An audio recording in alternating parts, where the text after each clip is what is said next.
I saw a video where this guy was talking about, oh, when I have a daughter, I am not changing her diapers. And I thought it was interesting. And I think it's very telling about men's psychological perspective of women. If you are a father who has or in the future would likely treat their daughter differently once they hit puberty, or you're a father who doesn't want to change their daughter's diapers, it's likely because you only view women from an objectified lens.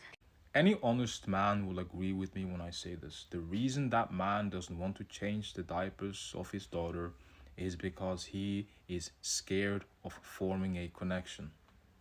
He is scared of being loved by this child who is going to love him no matter what he does, no matter who she finds out that he is, no matter what he did in the past. That child is going to love him regardless, from the day that she is born to the day that he dies and beyond.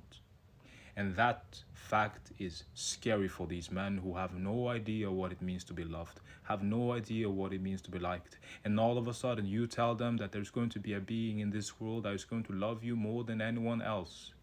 There's going to be someone on this planet that you are more than willing to sacrifice anything for. There is nothing you won't sacrifice for this child. There is nothing you wouldn't do. Your life is absolutely meaningless in the face of this child's well-being. That is the reality that these men are attempting to avoid.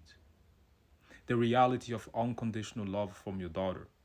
And I do agree that sexualization is a part of it, but not in the way that she's presenting it. It is because they know the fact that when she hits puberty, it is now out of his control. He knows what happens to women and he knows how men are. That's why they start behaving in this way. And I do not excuse any abusive behavior from any man or any father. Not that that would matter. I'm simply just conveying a perspective.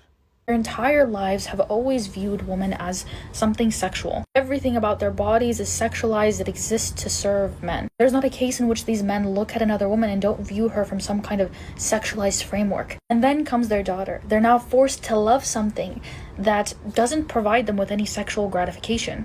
What she just said is beyond my comprehension. It's actually crazy from my understanding. Reducing the complex relationship between a man and his child to that one of objectification for sexual gratification, but at the same time saying that these men are forced to love something. We don't even talk about this being as a human. We just say they're forced to love something which can give them sexual gratification. We reduce real human beings to objects of our analysis. But even in the analysis, we reduce their human being once again. My point can be summed up to this, because I do not want to make this video too long, but I thank you so much for watching so far though. He is not forced to love his child. That's the thing. The men leave their families all the time. Men leave their daughters all the time. So now the question is, why is he staying?